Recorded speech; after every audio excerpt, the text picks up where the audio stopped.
and take it from there. You are in Kitale. Mount Elgon is just right here, and you have beautiful people of this town who are ready here to engage in this conversation. Karibu sana, Elder.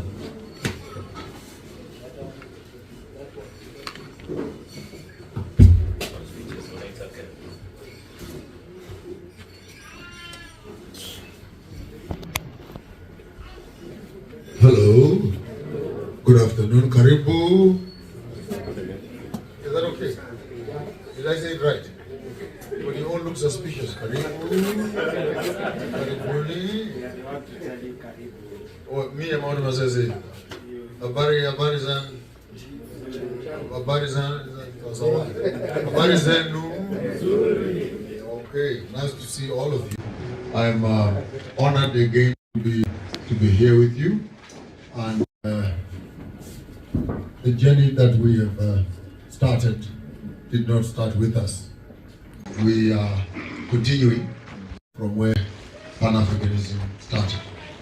I will not bore you with unnecessary details. I will get down to business as fast as I can. Please put your head where the head must be, and you may get one or two things that we'll discuss for this afternoon. Put your hand on your head and say after me, this is how I think. This is how I think. So if your hand is not on your head, either you don't have what I'm asking for, or English is a problem. One more time, put your hand on your head, say after me, this is how I think. This is how I think. Put your hand on your heart, say after me, this is how I feel. This is how I feel. Put your hand in your hand and say, this is how I do. This is how I do. One more time, this is how I think. This is how I think. This is how I feel. This is how I do. There are three things that all of us must be constantly doing if we must be running ourselves and lives and continent in a constructive way. We must be in the business of thinking. If we don't think, we'll end up being recyclers of other people's thoughts. That's what made me quarrel with socialism and capitalism. Because I cannot be running away from one ideology of the white people and end up with another ideology of the white men again. As if as Africans we don't have our own forms of governance, specifically to Ubuntu and other more indigenous ways in which we can govern ourselves. The African child is confronted with a challenge. Do we use our heads for thinking, or do we use them as the dumping site of other people's thoughts? Education as we have it right now has not done us service, has not done us justice. We go there to memorize dates of when Mussolini was born, when Hitler started massacring the Jews, when Alexander the Great and when Julius Caesar did what? We memorize William Shakespeare. We memorize. And after we finish memorizing these things, an examination comes to measure how much you have memorized. And then after you graduate, we say you are now learned because you have memorized a group of dates. And then the person who is graduated with the head full of dates, then they are hungry and unemployed. That's a shame. In my world, from my royal throne, there's no African who speaks in English who must be hungry. If you cannot feed yourself, please don't speak in English. It must be a crime to speak in English and you are hungry. Then what were you doing in school altogether? School, therefore, must work to introduce the African to their land. It must introduce the African to their resources. We go to school not to memorize things. We go to school to look for solutions to solve our community problems. That's it, in one definition. Close down all the universities. Start omniversities. University is one single idea, knowing too much of very little. Omniversity is knowing a lot about everything. That has to do with what you're studying. What do I mean? Before you enroll yourself in a place of learning, can you take off your shoes like I do? Walk the ground. See the problems that are in the community. Write a position paper. Is it a water problem? Is it a sewage problem? Is it a developmental problem? Is it a drug problem? What is the problem in the community? Then come back to school with your paper and then spend the 3-4 years studying to solve that problem. By the time you graduate, walk back in the community with your well-researched methodologies of how you can solve the problems in the community. Network with others who will add value to your project. Our universities right now are a photocopying yard of fools, are a factory of poverty, unfortunately. We are all being taught in schools only to go there and maintain the system that has oppressed us. We have not become a better people. The same streets you were walking on when you were in primary school, you are still walking on the same street with 4, 5, 6 graduates. From the beginning of the street to the end of the street, and the lives of the people have not changed. Yet we celebrate graduations, putting on those gowns, which has brought us no change. Pan-Africanism, pan part, and the African part, pro-Africa. What does that mean? We think towards Africa. We eat African. We dress African. We educate African. We preserve African. We marry African. We worship African. We behave African. In other words, we think from ourselves, for ourselves, using our ancient knowledge, which I term ancestral intelligence.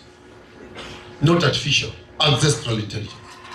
We use our own historical basis of knowledge to deal with our problems in the present day. Pan-Africanism finds its system level, its environment of genesis within the American environment and the Caribbean as a response to slavery, as a response to capitalism. In the midst of freedom that was pronounced, freedom came, but it came in slogans. But the system that was oppressing people had not changed. The declarations were made, but the system did not change. It simply meant that we are now releasing you to become part of the same system that has been oppressing you.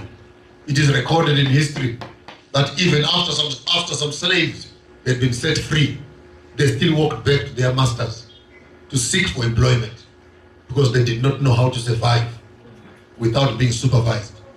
We educate ourselves, therefore, only to end up prostituting our time because we don't know what to do with it.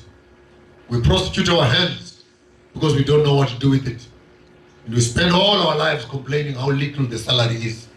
If you know how much you must be paid, then pay yourself. If you know how much you are worth, then employ yourself.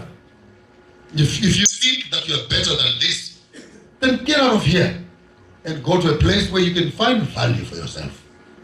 Pan-Africanism in its genesis within the American space, Martin Luther, Malcolm X, Marcus Garvey, the list can go on of the stalwarts who started up this movement. Great scholars, Henry Clark, who wrote extensively about the impact of colonialism on the African child, the Negro child. Beautiful books come out of that era, how to make a Negro a Christian, a masterpiece of a work that every African Pan-Africanist must read. Franz Fanon, Black Masks, White Faces, beautiful work that you must also get involved in. How the Africans civilized the world, brilliant work. Andy Diop, some of his works in Egyptology are worth studying. The list can go on. You can come and join me on my Telegram page, Farmers of Thought Reading Club. I've put a library there of more than 3,000-4,000 books, African writers and Pan-Africanism. Soak yourselves, intoxicate yourself and read as much as you can. There's no substitute for reading. Ignorance is an option for those who are surrounded by knowledge. So I'm not here to spoon feed you. I'm here to scratch your minds and push you, if possible, towards the direction of cognitive function. Lest our brains become a repository of other people's perceptions. Having said that, when it comes to Africa, we have two different Pan-Africanists. There are those that were in slavery and those that never saw slavery. But the ideological understanding of Pan-Africanism sits with the Americans, and for a very strategic reason. They could read, they could write the European way of thinking. They understood the legal frameworks the financial frameworks, and the societal structures in which they found themselves, which made them slightly superior to the African in a way that we did not fully understand. We needed still to go to school to study how the system worked, when the other group actually understood how the system worked. No wonder Christianity, when it came to Africa, did not teach us how to open up factories and how to start industries. They taught us how to pray. And they took the best amongst us into the missionary schools and educated us. Do you know why they were educating us? Not that we should transform our societies, but so that they can send us to lands afar. And after we have studied from Kwame Nkrumah, studied to Arap Moi, studied Julius Nyerere, Robert Mugabe, studied Sobukwe, Nelson Mandela, Thabo Mbeki, Samora Machel, studied Emerson Mnangagwa, go to Savimbi, study all of them. They all are products of missionary education. And the missionaries, the ministers, took them closer to themselves, educated them, quote unquote, brainwashed them, and then gave them money as opposition, and they came here for liberation, but not to liberate and restore land, but to manage the same system that had colonized them. No wonder Africa is not changed.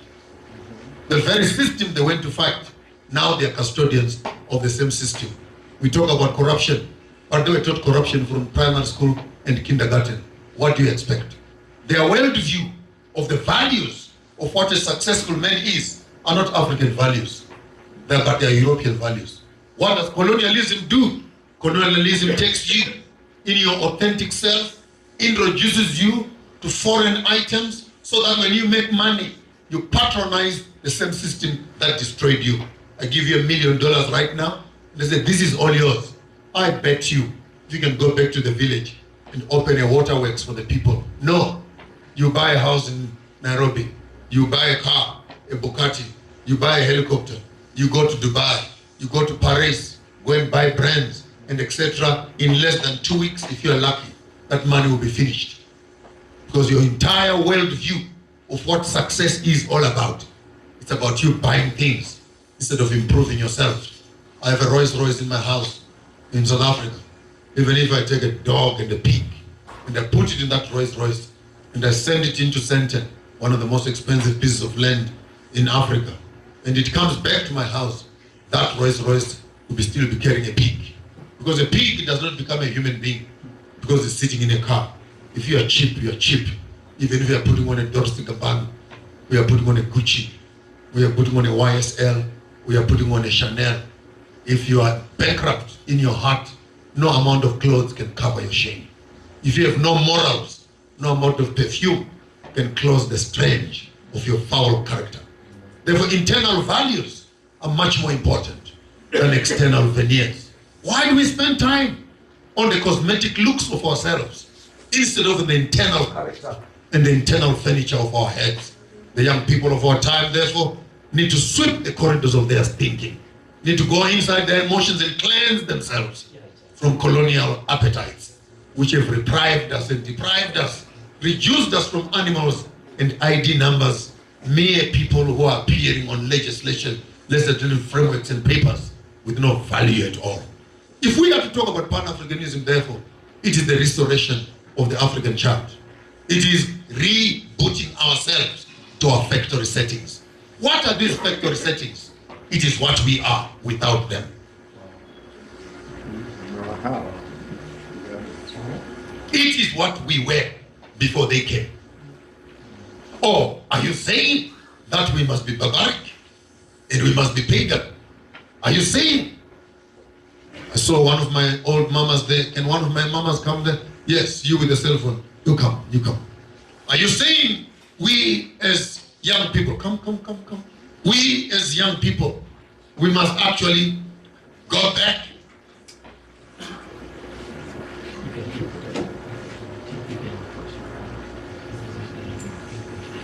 You come and stand right next to me here. Are you saying, Maponga J, that in 2025, in the midst of so many beautiful brands and designs, our generation must go back to this? you saying that it is practical? Oh, your intelligent mind will tell you must be mad. I'll never put on anything like that in my life. That is so backward. That is so old. That is so uncivilized. I don't want to make a bad illustration here, but I can, because it's me. Come, young lady.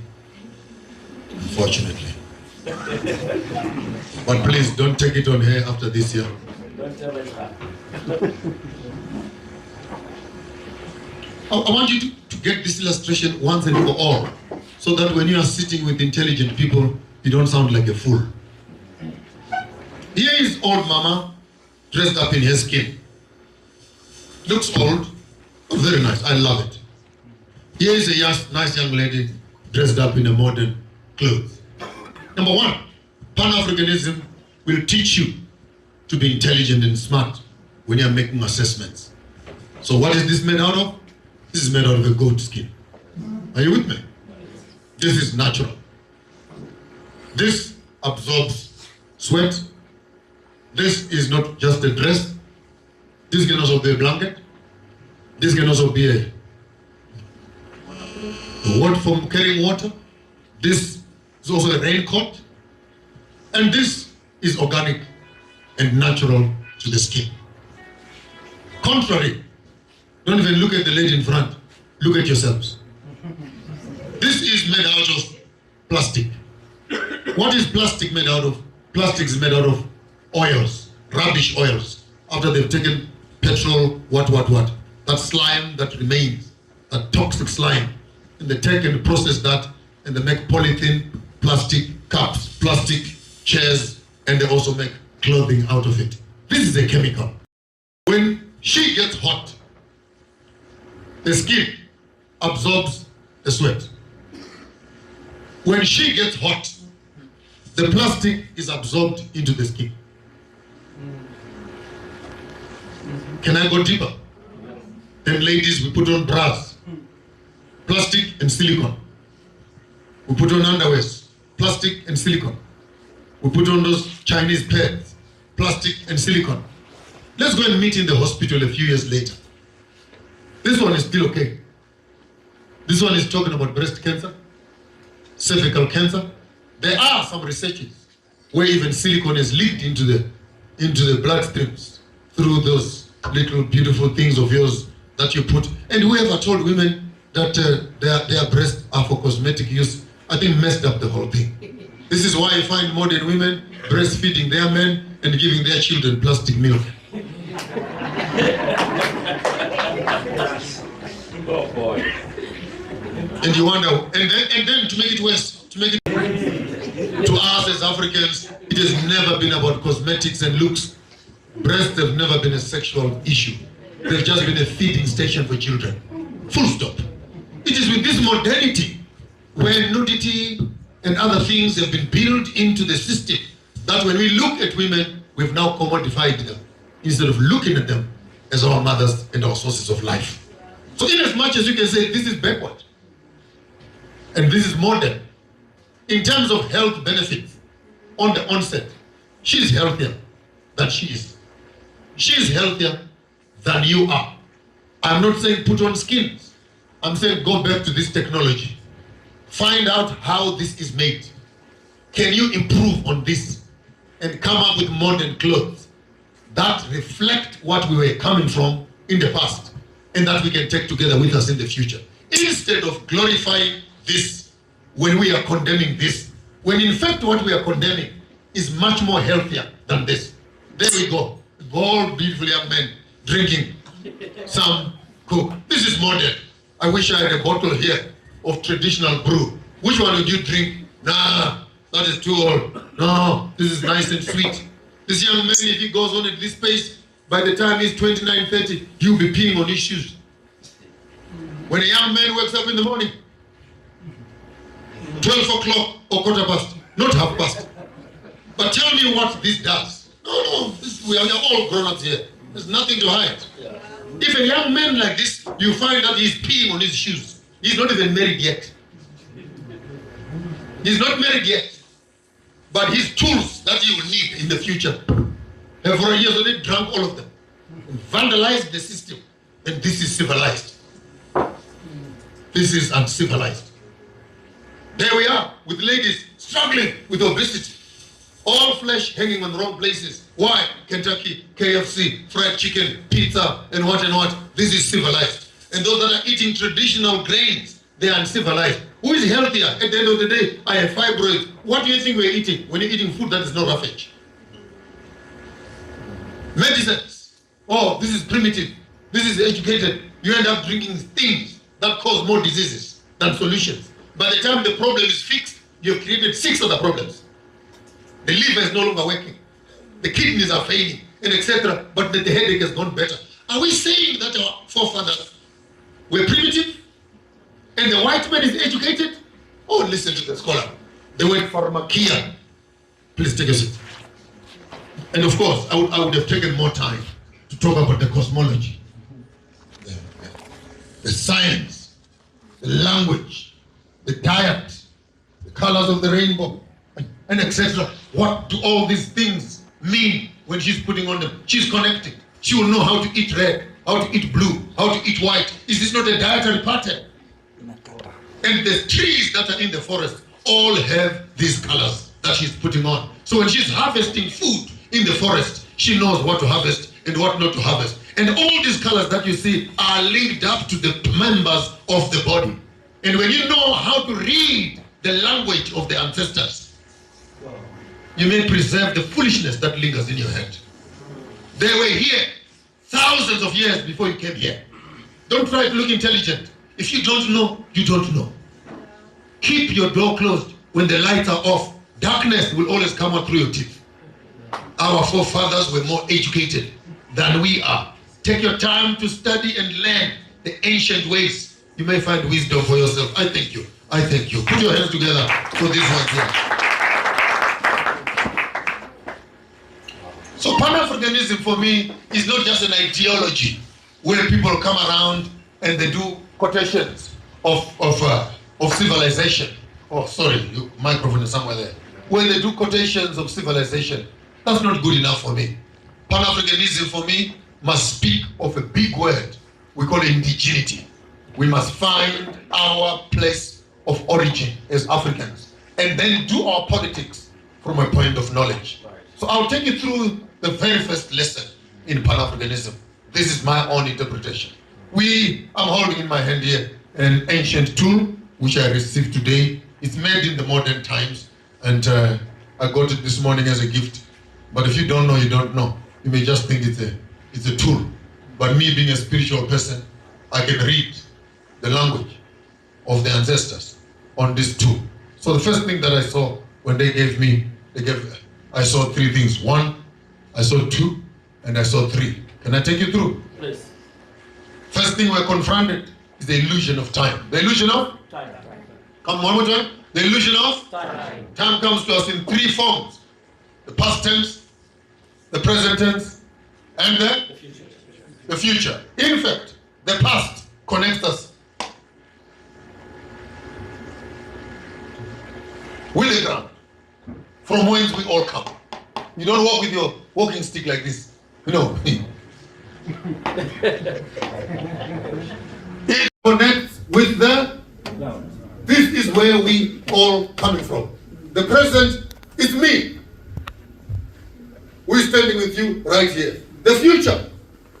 Oh, can I say it? Come on. The future is trapped in my loins.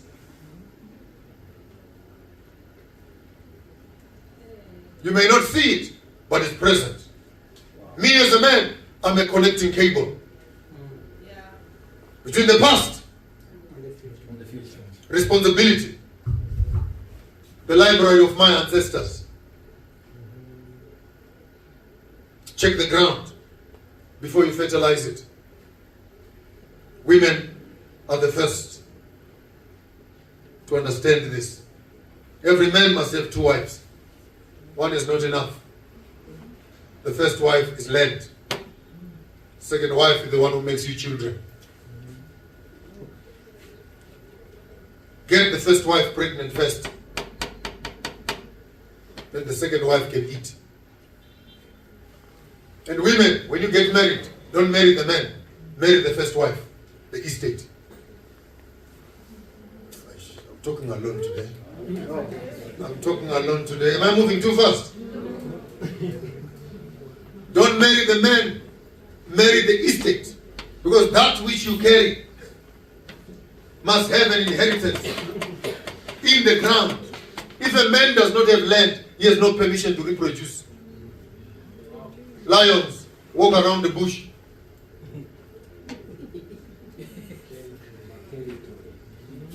And once the territory is clear, we now reproduce. Are you telling me that lions are more intelligent than you? Young ladies, when a man says, I love you, don't ask why. That's a stupid question. Only asked by fools. If he says, I love you, look at him with a smile and say, where? Where do you want to love me? Because wherever he loves you, he's leaving you the responsibility to look after his seed. Relationships and homes are not built on Facebook, on Twitter, on Instagram, on TikTok, with filters. Hey, that's not life. Life is estate. It's looking after children, building wealth, building homes, changing the society, improving infrastructure. That's life. Pan-Africanism, therefore, must teach our children to love their land more than they love women. Yes. You didn't hear me? You find young men fighting over a woman. You are a fool. Rather fight over land.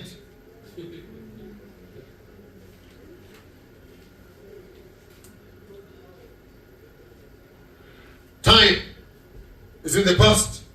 Time is in the present. Time is in the future. I got this morning. But there are three types of time. I tap into my ancestral memory. Please follow me and don't be left behind. There are three types of time. The two I studied, the other one I formulated myself. I will leave you to make the judgment as to which one is the correct interpretation of time. So the first one I inquired from was Solomon. Actually, there are four types of time. Solomon, what is time? And he says to me, time is events. There's a time to be born, a time to die, a time to gather, a time to scatter, a time to hold, a time to push away, time to love, and a time to hate. There's a time for everything underneath the sun. Solomon, are you saying this is all? Yes. Time is activities in time. So we mark time by seasons as to what has happened. There's nothing called time except what you're doing. So the doing part is the time part. So you can never say, I don't have time. You're lying. Say, I spend time doing something else. Right. And I ate the time of doing the other. So you're never late for anything. You were busy doing something. But there's no free time. All of us are occupied, not making time, but spending it. Wow. A resource, once it reaches you, it never comes back again. You are a visitor here yourself, sandwiched by two eternities. Here, but for once, populate your diary with activities, only to leave an epitaph on your grave. What did you do with your time? So Solomon, is that all? Yes, time. Get up and do something. Don't just think about it. Don't feel about it. Do about it. Don't have good ideas and good emotions and intentions. Get to action. Do it. For how long will you have these beautiful ideas that are in the pipeline? They're in the pipeline, but the pipe never spits on that other side. Cut the damn pipe. Cut it. Deliver. The definition of success is reducing the distance between what you think and what you do.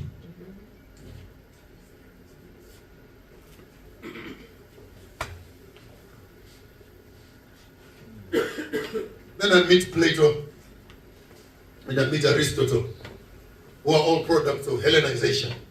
What is time? They say time is linear. 0 AD, 2 AD, 80, 3, 4, 1020, 1635, 1472, 1652, 2020, 2030, 2040, 2060. And the illusion of the Hellenization is that we're moving towards a future. And all of us who have gone through the Hellenistic education, including English education, which brings us here today, our brains have been wired like that. We are moving somewhere. Vision 2030, Vision 2063, vision. No one has ever seen that vision. It's just not a vision, it's an illusion. Oh, we are eradicating polio by 1982. Is it gone? We are eradicating malaria by 20. Is it gone? By what? By what? Is it gone? It's just conversations, which is a playfield of the infidels. And politics is entertainment for the poor, who are sold a vision which never materializes. Time is linear. Start here, go there, go there, go there. You will be there in the future. And the slogan of Hellenization: eat and drink and be merry. Tomorrow you die. We start from here towards there. We even write from the left to the. We're going there. I was not convinced that's what time is all about. Then I met the Hebrew people. I said, what is time? They said, time is reflecting from consequences to action. And the right from the right to the left. Are you following? These are world views. The Hebrews don't write from left to right. They write from. So if your child wants to smoke, please don't stop them. Take them to a hospital. Show them the man who has been smoking now for 20 years, 30 years, who is now on life support. His trachea has been cut open. There's a pipe that is in his lungs.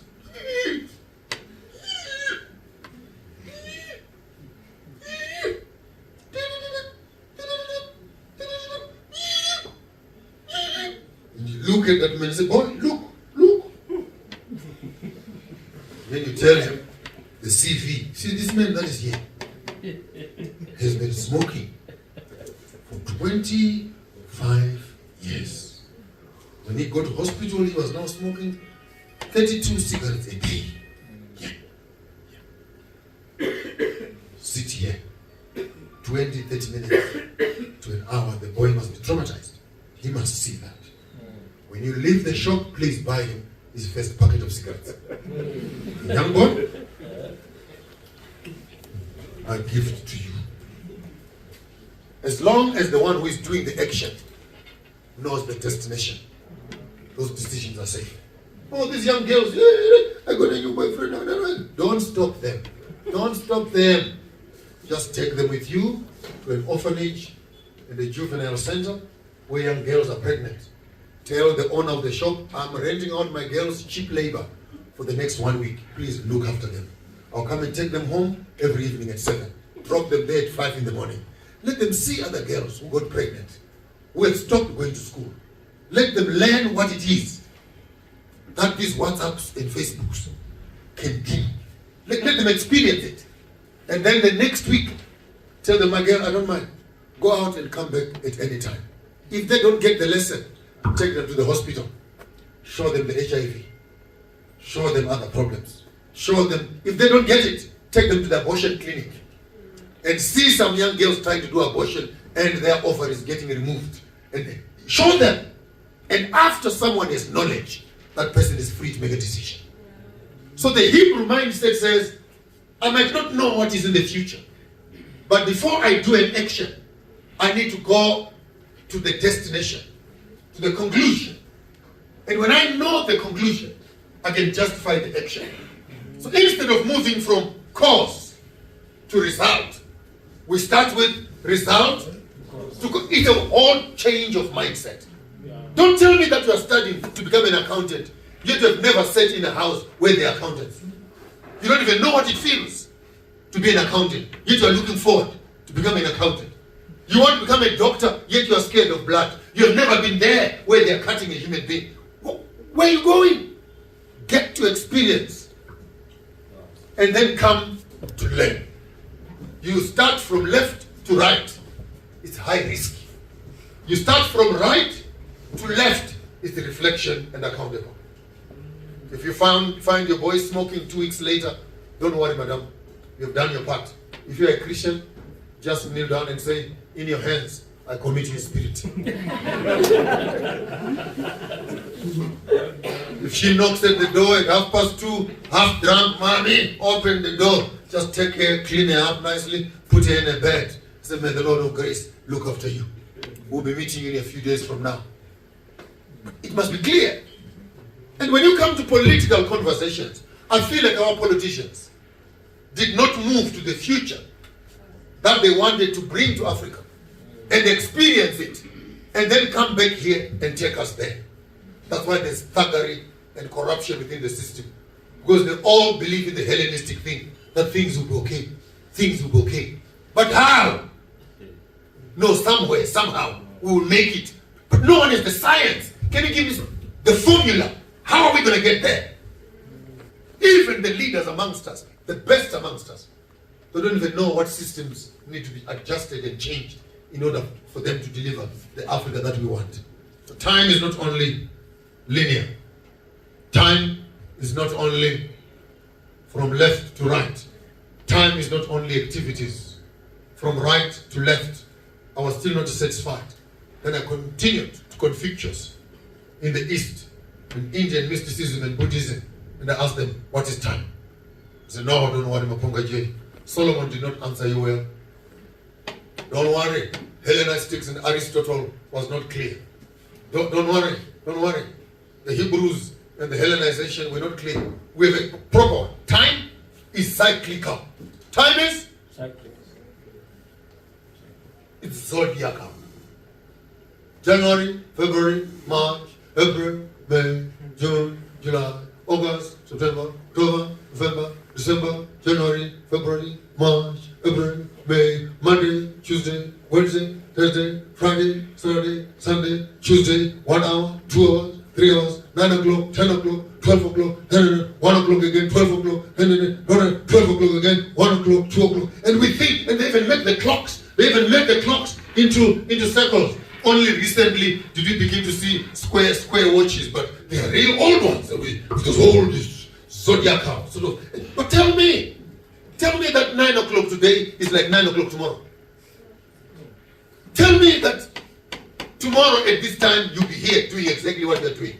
Yeah. No. Tell me you'll be sitting here tomorrow. Who has ever been able to repeat time? It's a lie. No, then it's horoscopes, it's Cancer, it's Pisces, it's what, it's Leo, it's what, this circles. And then I looked and I said, no, I'm not satisfied. That time is cyclical. I sat with myself in the corridors of my thinking and I inquired from myself, Maponga J, what is time? The shadows of the night had an understanding. Time is not linear. Time is not activities. Time is not left to right or right to left. Time is not zodiacal. What is time, Maponga J? Time is vertical.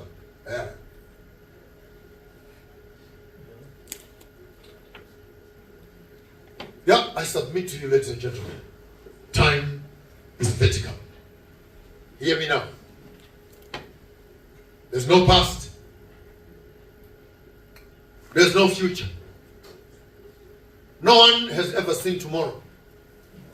And yesterday has never left. No one has ever found yesterday shaking hands with tomorrow. Time is vertical. We are living in the abundance of the present tense. Present continuous tense. Yesterday has never left. Tomorrow is not coming. Ask me why. Ask me why. Because the problem of yesterday are still the problem of today. The land which was taken from us yesterday, we are still struggling to survive today. Therefore, it has never left us. We're still here, in the same place. Yes, faces have changed, but time is present. Time is present, continuous. One step further, in its continuity of time, then I argue the presence of life in the constants of time. Life has never gone away. Life is not coming. From the time creation started, I have never died. I've just changed bodies from one energy to another. And I've never died. What do you mean, Maponga J? There is a tree. There is a fruit. There is a seed. They're all different from each other. The tree, the fruit, and the seed. But look very carefully. Look very carefully at these three different elements. The tree, the fruit, and the seed. They look different. But follow me carefully. The tree produces the fruit. The fruit keeps the seed. And if the seed is given to you, you have two options: to eat it or to plant it. And when you plant it, it will produce exactly what the tree was like and continue to be present. Therefore, when you are holding a seed in your hand, are you holding the future, or you are holding the past, or you are holding the present? Everything that was in the past, everything that will be in the future. Therefore, time is available and is present. When I got there, my head almost burst into pieces. When I knew that my ancestors are here. When I knew my children are here. What did that mean to me? It meant that I am the direct reflection of what the past is and what the future will be like. For the sake of the younger viewers, I'll drag you a little bit more and indulge you. What do I mean by that? I mean to say I'm alive. I am where I'll make decisions in the present that will affect those that are coming after me, that look like me, that have me in them. What are you saying, Maponga J? Are you saying people don't die? I don't know. I'm just recommending to you a whole new paradigm of thinking. That in case you forgot, the doctor was asking you the other day, do you have a history of diabetes? Then you go, yes, my grandmother. Do you have a history of high blood pressure? Yes, my uncle. Do you have a history of prostate cancer? Yes. So the doctor then writes on the note, history of predisposed to symptomatic, what were in that writing that you cannot read, by the way, but they will put a probability of you also having some of these tendencies is high. Then I do my studies, study the heroin pushers in America who push heroin and cocaine, and they give birth to children who are already being born high. What their mothers were eating, their children have it. I did not need to go further, because then the Bible confirmed that when Adam sinned, we all sinned. Then say, why? Then Moses then answers, when the Israelites, when they crossed their river Jordan, Israelites don't need to be baptized because we were baptized in their father's loins. So this thing of mutation, of genealogy, is real. What does this mean for me as a philosopher? It means, therefore, that what was in my father, what was in my grandfather, is in me. Not only diseases, not only the side effects, not only the weaknesses. Come on, look at me and tell me that you see me in the now. When I was here, long time when kings were made, I was here. The genius you experience is neither from school or from books, but there are things that are in your bloodline that you cannot do anything but fulfill that obligation. The intelligence of our grandfathers, the wisdom of our grandfathers, the agility, the stability, the knowledge of herbs, of drums, of music, of art, of craft, all these things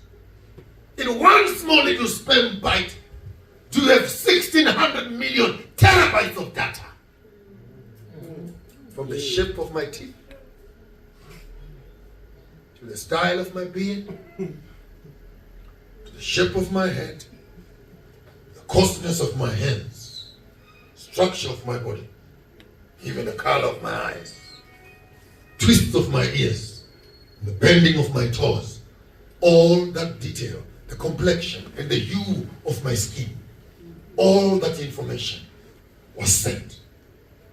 You did hear me? The trauma that my grandfathers had, the joy that they had, the crimes that they committed, the conquests that they committed, and all this information is bundled into the me who is present. Why am I here and why am I alive? I'm here, therefore, to heal my ancestral memory. Where they failed, I must succeed. Where they hated, I must love. Where they died, I must live. That is awakening of ancestral memory. The more you study about your history, the more you know about yourself. Some of you are drug addicted, alcohol addicted, sex addicted, slave addicted. And until you know why do you have propensities towards weaknesses, those answers are found within your genealogical material. Pan-Africanism, therefore, cannot be a transmission of slavery. I'm here, in conclusion, to resurrect within all of us that loyalty to the royalty that is in us. Hello, somebody? Hello. I'm here to remember the kings and the queens who look at me working on the meal of becoming slaves and going to surrender themselves to a system to help it to oppress their own children and bear children to poverty. Not over my watch. It happens in your generation. It stops today. You will not give birth to slaves again. You will not colonize your children with European education again. You will not give your children white names again. You will not kneel in front of a bag of cement and a bucket of paint and ask for the forgiveness of your sins. You will not subdue yourself again. Remove this poison from your system. You were not meant to be slaves. You were made and created in the image of God. And no nation on the face of the earth has the right of telling you you are less than what the boss made himself. And if that does not resurrect a presence, that when you kneel down to pray, don't bow down and go under the table, bury yourself like you're some coward, some sinner who is afraid of anything. Come on, for once, stand up tall, pick up your chest and say, here I am. Here I am. I've even reached the moment now when I pray, I don't even close my eyes. I'm not afraid of anything. Dear Lord, full of grace and mercy, when you look this side, can you still see yourself?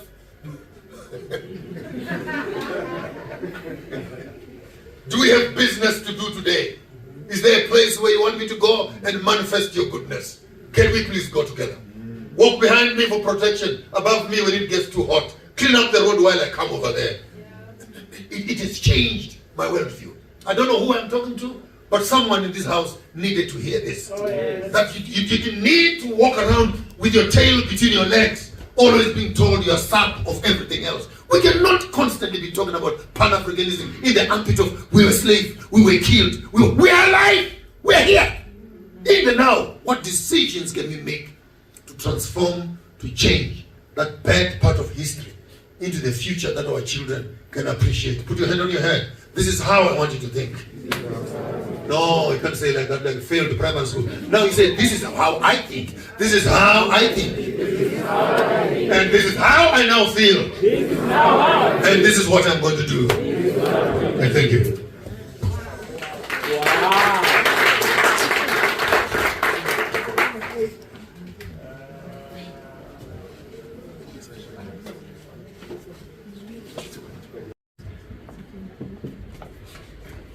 Yeah, we'll make sure we give you enough time and address your questions. And I know we had arranged for a panel to help us do that.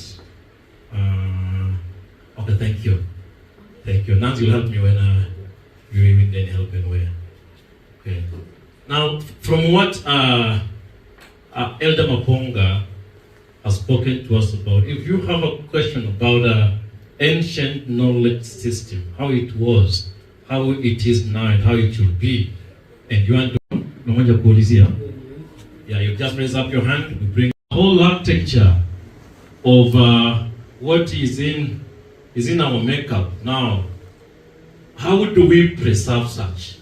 That's my question. How do we preserve such?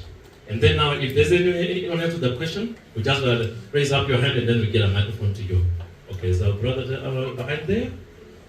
Elder, this will be your microphone. On how do you preserve that? Go and buy that dress and study it yourself. It's a book. Do your next doctorate for that dress. Yes, and sit with the old ladies, let them show you why are they putting these things. Right. Love these old people. You're educated now. Take a pen and paper, sit down with them, decode that information. Yes. Preserve it for the next generation. There's no shortcut to learning. Thank you. Thank you. That's you. Okay, thank you so much, sir, for such a wonderful. Thank you, my friend, Mr. You have a family, both your background professionally or who you are in a nutshell, because most of us are interacting with you for the first time. Thank you so much. Are you sure? Yeah, I'm a firstborn in my family. I'm going 60 now. Yes, sir. My eldest daughter is 32 years old. My wife got married in London. She's got 3 children there. I married another one. She brought here 2 children, plus 2 of mine. That makes a compound family, if you want to call it that way. And I'm a writer, I'm an author, I'm a musician, and I'm a fashion enthusiast. And I live. Don't ask me what I do for a living. I live. And I live life to the fullest. Wow. I have no problem, I have no sickness, I have no problem at all. At all, at all, at all.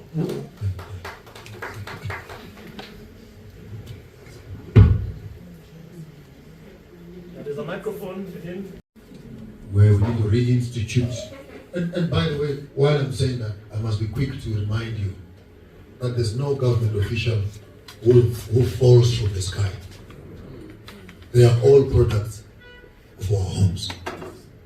These young people you see here, they are ministers of finance, ministers of tourism, presidents here. We teach them the very same thing that Ruto is doing. When they go there, they'll do exactly the same. Until we change the narrative, the quality of education we're teaching, and values of what they must deem as important and what they must get rid of, you are wasting your time, my brother. No one is coming your way. And I'm sorry to be the bearer of bad news. The government is not coming. But what you can do as civil society is to maybe possibly begin lobbying exercises. Number one, you lobby the Department of Education to begin to incorporate so that whatever you're teaching in your homes, the government can also help you that they teach it in schools. Lobby your churches to say once in 4 months, can you just organize a cultural day? Let's just, we are not going to backslide. Okay. Let's just allow the culture community to dress up in our local culture. Let's drum, let's enjoy ourselves. Let's invite the community to come in.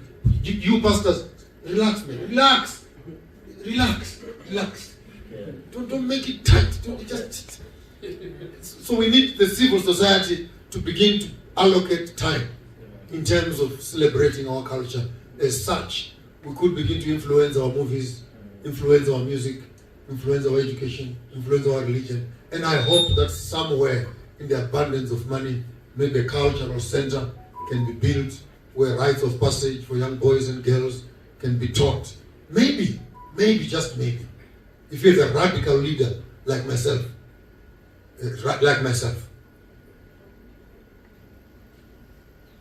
For the first 3, 4, 5 years of school, I won't even show you what a pen and paper looks like.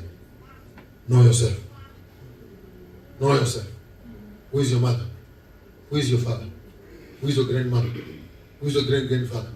What's your totem? What animal do you come from? Where is your history? What? And in the formative years, if we can put a background solid enough, by the time we give them pens and paper, let them write now what they know. And you can move them forward. And again, not to study about the other, but to study more about themselves. Because take note, ladies and gentlemen, the people who have impacted this world the most are not the educated people. Can we agree? Can we agree? The richest people right now on Forbes 100. Oh, please raise your hand. Tell me how many doctors are there. Tell me how many PhDs are there. Even the best economic Harvard professor does not have $1 million. But he writes all the books of quadrants on how to what. He has no money. He's breaking chalk and working. Therefore, success is not there. This young boy in Zimbabwe, Chikumbuzo, who came up now with magnetic energy and what energy, created a car that uses nothing. He has not even seen the door of a university. Bill Gates, how far did he go? Elon Musk, how far did he go? Sir Isaac Newton, how far did he go? Come on guys, you guys went to school. Find out on the recipe of success. There are very few PhDs. On the contrary, this one will sound very bad.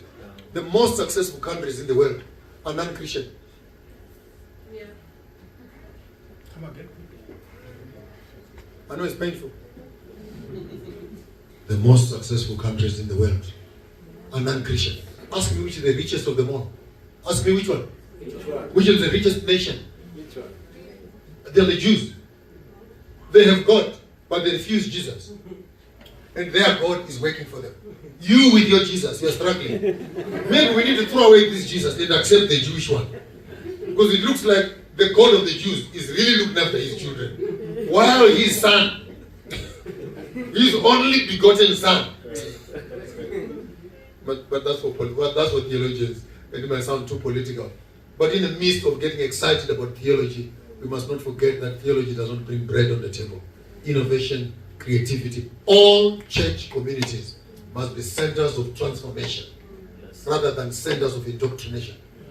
In your church, please start a chicken farm, start a clothing range, start agriculture, do carpentry, do computer science, do something, man, do something. Stop this fasting and praying and whatever, fire. Do something. That in the back of the church there, open a factory. Let the young people learn how to live in life, not how to fast and pray. Huh? Sorry, I got worked up there. Sorry.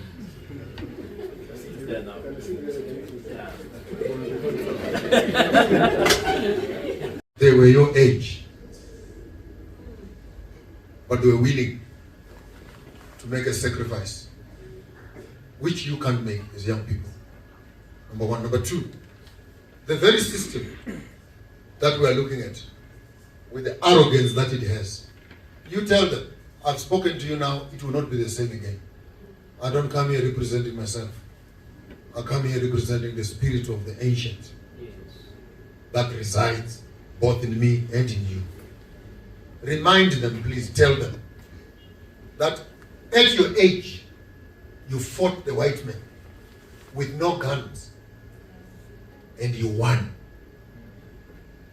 And if you succeeded, what makes you think that if we should start fighting you, we will lose?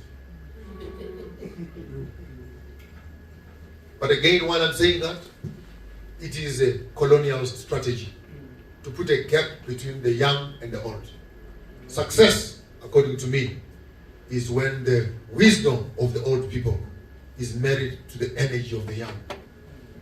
Success is inevitable. So there is something the old people have and they know, which we don't know. There is an energy and wisdom that we have, which the old people don't know. I wish that conversation can take place much, much earlier. But as young people, who will tolerate but only for a short time, I am telling you now, in my generation, before I go back to the grave, we are going to see presidents in Africa being stoned by the people. Indonesia is not an illusion. You tell Ruto that.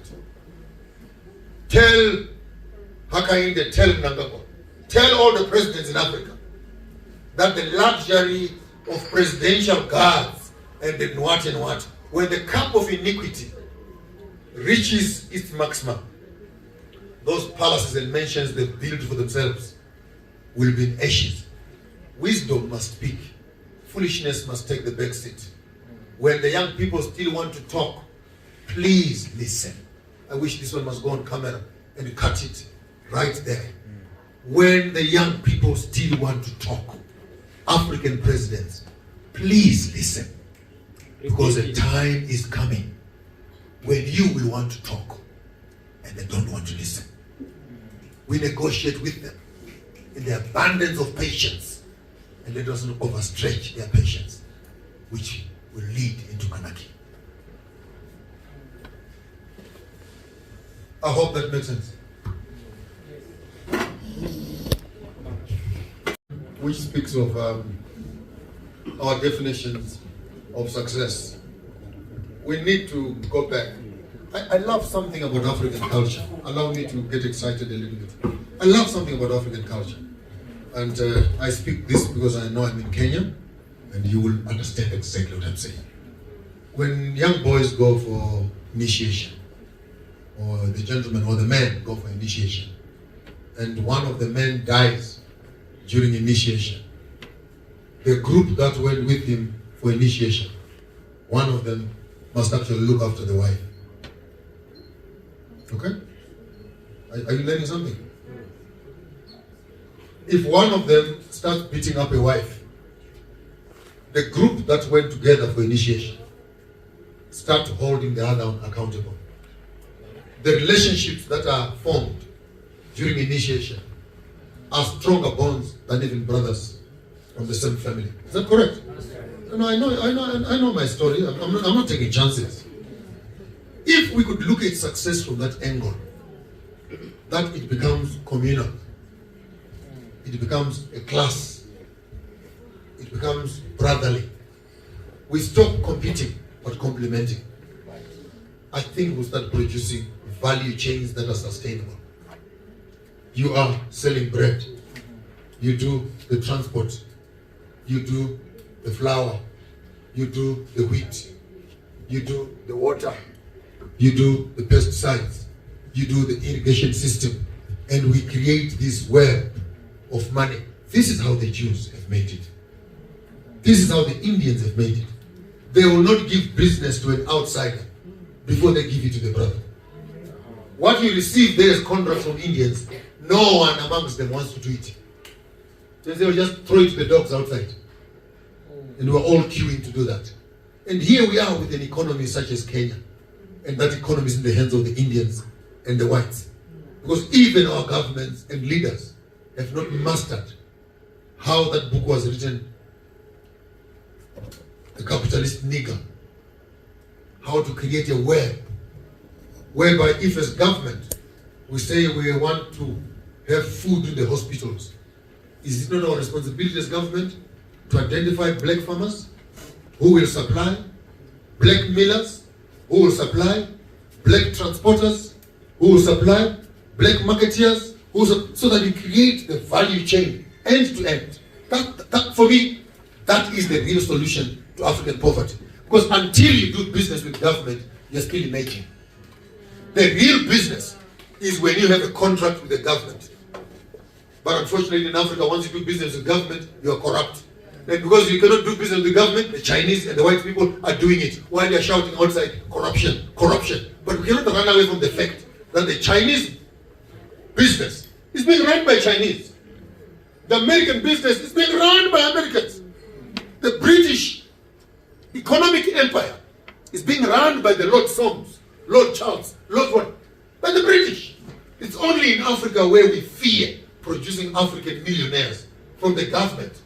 And because there's no vacuum, when Africans abandon their stores, the Indians and the white people will do so. So the first question will be dealing with how do we create relationships.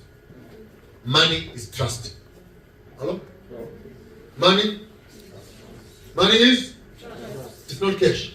That's why in American we always say in God we trust.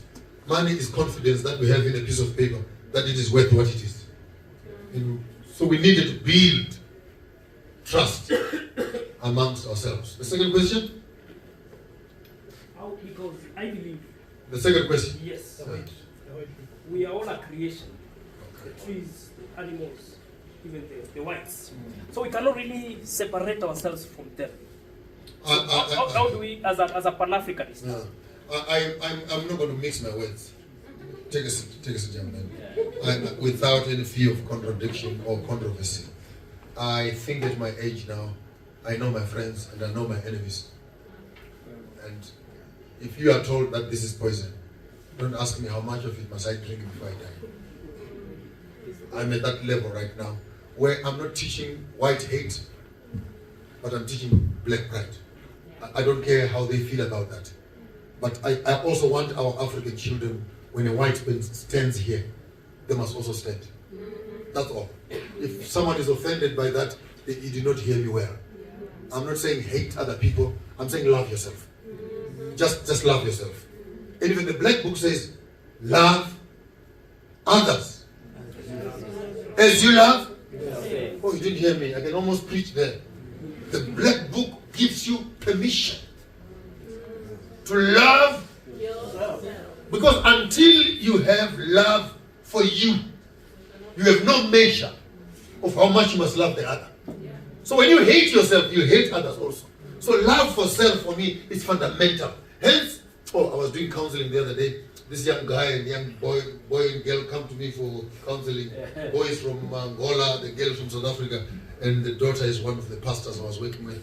So they come to me for counseling. Pastor, I want to get married to this girl, la la la. And I sit them down, sit down, young boy, sit down. I sit down, I said, what do you want to do? You want to get married? Are you sure? Yes, I'm sure. So you want to say I do? He says, yes, I want to say I do. What do you want to do? You want to do also. It's fine. We giggle around and I laugh around, but cut the long story short. So what do you expect in a marriage? I'm noticing some subtle pastoral tension. I said, no, I'll handle this one like a senior man. Pull out a piece of paper and say, there you go. There's your piece of paper. Write your expectations from this marriage. There's another. There you go. Write what you expect. The girl, I think, wrote about 3-4 items.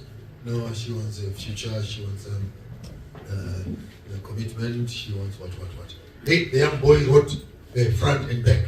I'm not joking. He wrote commitment. He wrote loyalty. He complicated with me. He wrote somewhere there was love. There was what? Now for me, I'm a trained counselor. And I looked at those 2 pieces of paper. I knew there was a problem. A big problem. Ask me what was the problem. Everything that this boy was looking for, he did not have it. And he was expecting it. And the girl was coming from a stable family. She wanted nothing. Except these 2 items. So I told them, for the other one I can't mention, and I told the boy, I think you have more problems than you are bringing across. But the point I'm trying to stress is, maybe on our list, when we are approaching them, maybe we have too much on our list. And we have forgotten that we are only better lovers when we are lovers of self. And I'm not saying selfish love. When as a nation, we have stopped down looking at ourselves. We have stopped supervising other children when they look African.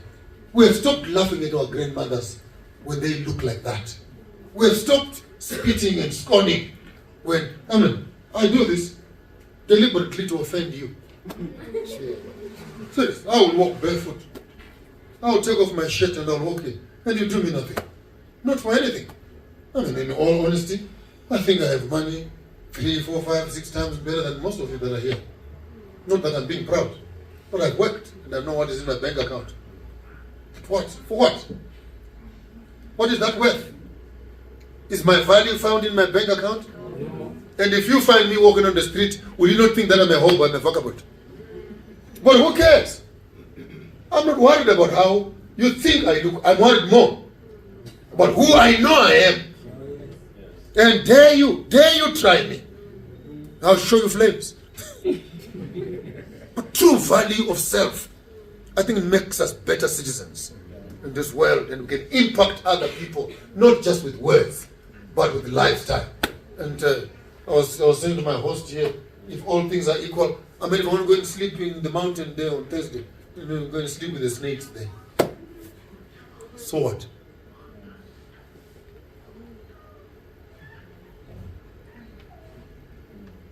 Is eating ugali less civilized than eating a pizza?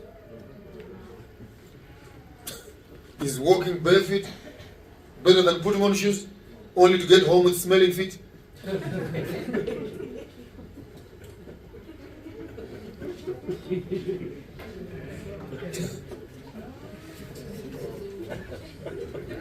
Hey, let me take the last two questions, guys. I've been talking for the whole morning. Yeah, and please don't give me compositions. Just ask me, you know. Good evening, sir. Good evening, everybody. But they told me it was a youth meeting. I'm seeing a senior now. Even a senior they can. Yeah. Thank you very much. My friend, Mr. Maponga. I have just one question. If you want me to address myself, I have dropped the Joshua part. I have dropped the Bishop part. I'm into African indigenous knowledge systems, and the mixture between Christianity and Pan-Africanism is very, very, very deliberate. And I'll tell you why. The audience which we have been given to minister, they are coming from that angle.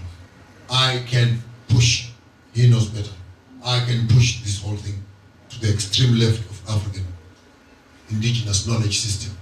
I may remain there talking alone, and I'll have lost a few hundreds along the valley. I decided deliberately to put a bridge and show the similarities and allow the young children, these young minds, to walk on a bridge of learning, guide them through books and reading statements, and hoping that their brains will start moving. But had we met by ourselves in our mature stage, I would have lost a bag of rubbish on your head. But should I declare right now that to hell with Jesus, some of these kids will backslide and will start drinking tomorrow morning, and you will not know what to do with them. I must be responsible with the information, and I think that's what I'm doing. But outside of this, man, you can bring it on. Me and you, we can rumble, gloves off. Thank you.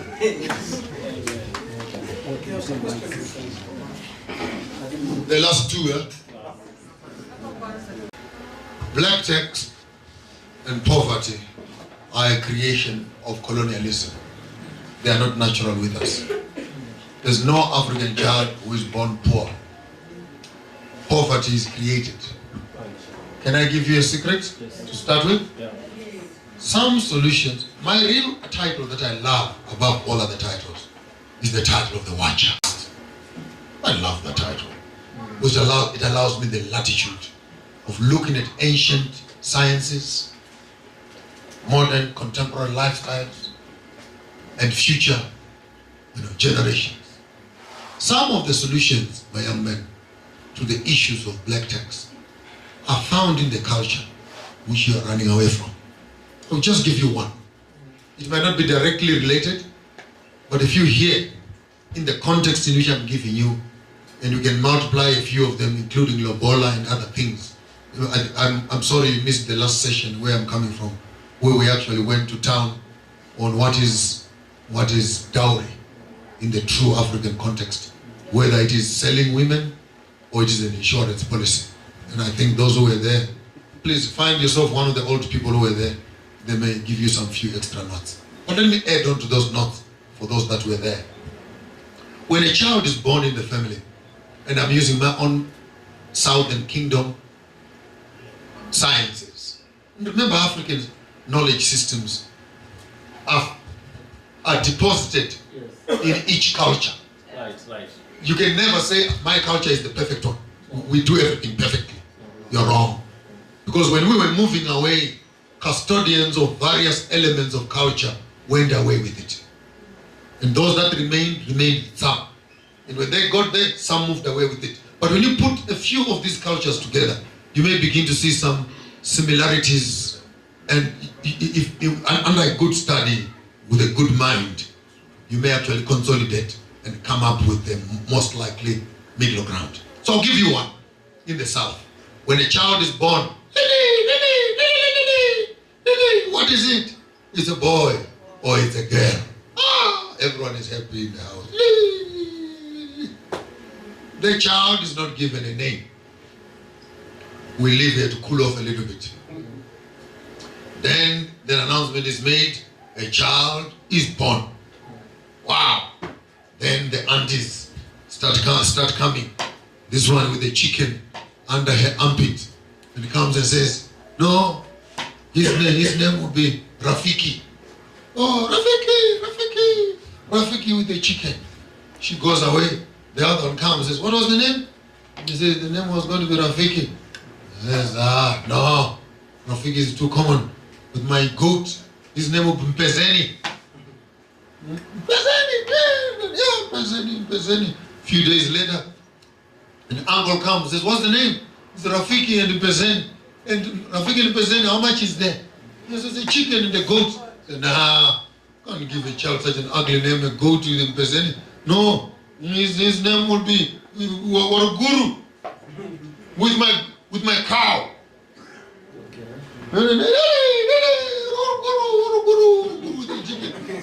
And until someone finally comes maybe with 2 or 3, 4 cows and say, okay, stop the nonsense. His name or her name will be.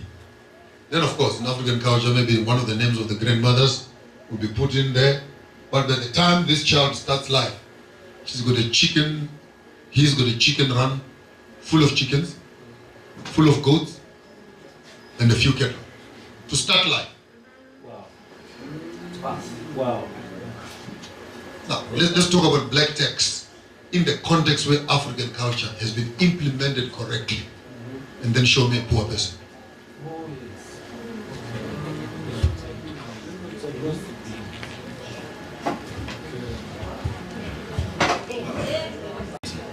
Where do they meet, according to you? Number 2, you mentioned earlier in your talk that in Pan-Africanism, we had great, would say that people who were there before, like Kwame Nkrumah, you mentioned Arap Moi, who are beneficiaries of the missionary. And out of curiosity, sometimes back, I checked out on your profile, and I realized that you are also a beneficiary of the West because you studied out there. What can you say about that? First question was what? The difference or Pan-African Christianity and African tradition. And African tradition. You are comparing apples with I think it's a misnomer altogether. Never call African religions. We are not a religion. We are lifestyle. When we eat, it's a spiritual activity. When we sleep, it's a spiritual activity. When we marry, it's a spiritual activity. When we plow, it's a spiritual activity. When we fetch water, it's a spiritual activity. When we kill a cow, it's a spiritual activity. When we go planting, when we harvest, when we grain. So we don't have this idea of let's go to church.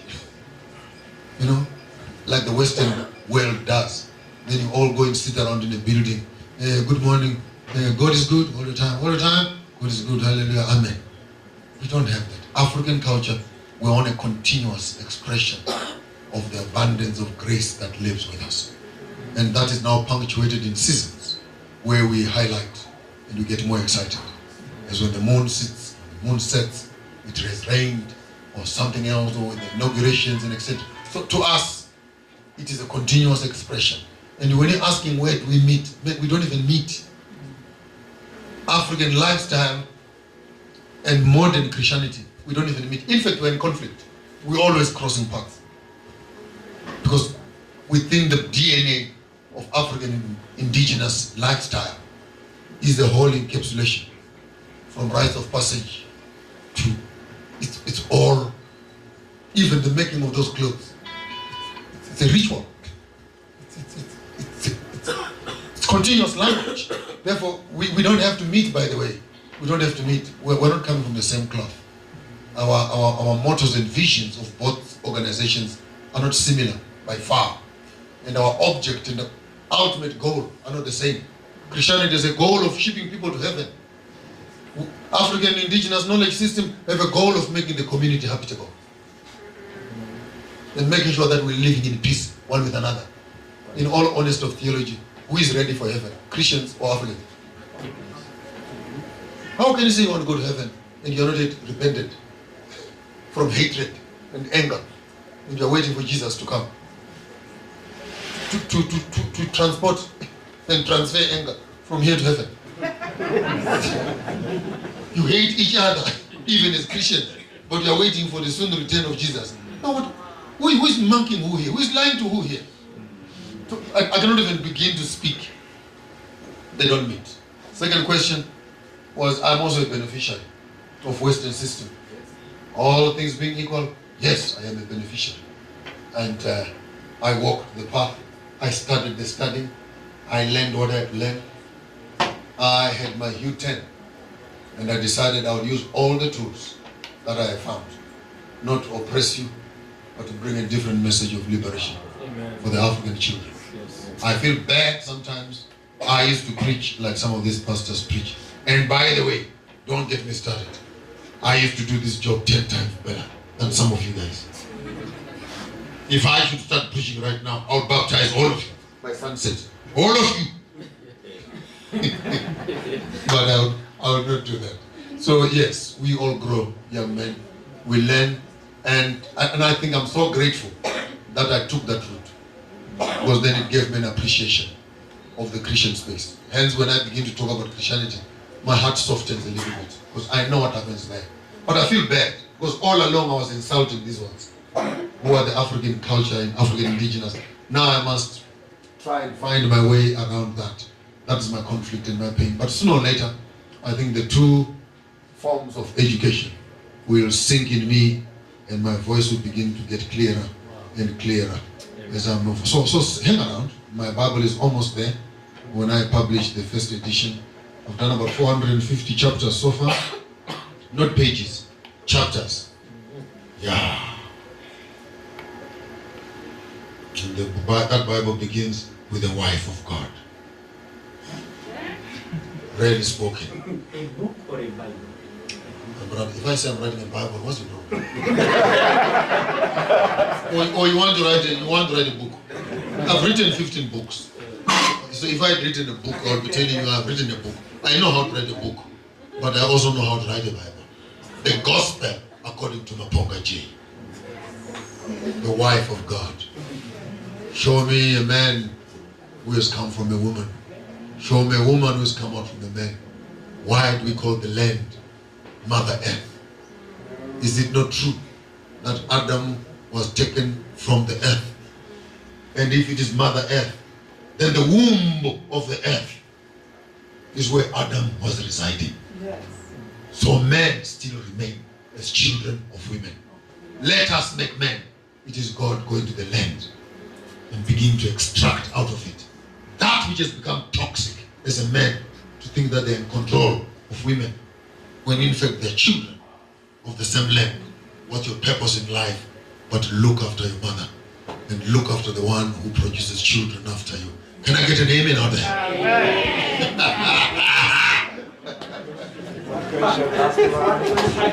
Alright, finish up guys, finish up. I'm done. I've not eaten from morning and I'm tired. And, oh, my 32-year-old guy. Technologies. But here in Africa, sex. You know, sex and everything. All the programs in our TV is all about what is between our legs. Shame on them. Now we know. I also want to appreciate Maponga, because this man, the first time I listened to him, he really challenged the whole thing about myself. And I I had a lot of uncomfortability, but now I am a better person because of his teachings. And I also want to appreciate you, sir, because of how you also handles sensitive matters like homosexuality. Like when you said, for us to finish this discussion about homosexuality, let us put all homosexuals in an island for 50 years and heterosexuals in a different island, and after 50 years, there will be dead corpses in the homosexual.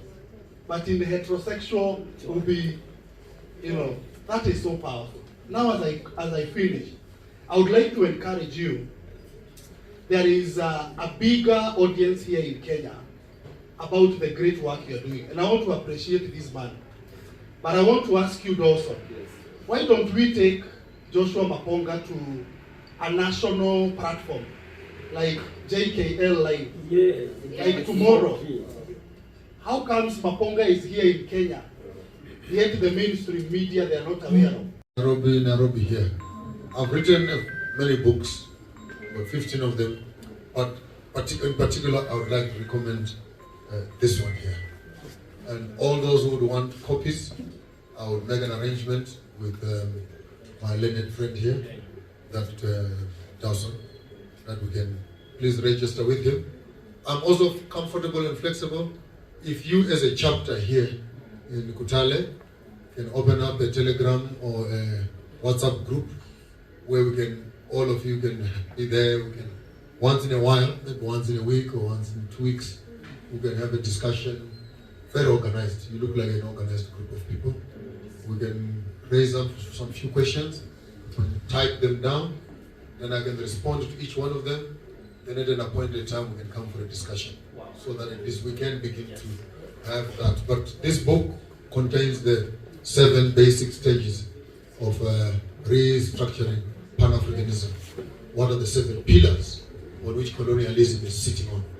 And how do we dismantle these 7 pillars to restore the African culture and the African governments as we want them to be? It's a beautiful piece of work, and I would recommend it on any day. And I think some of you who are internet-based, you can order it online.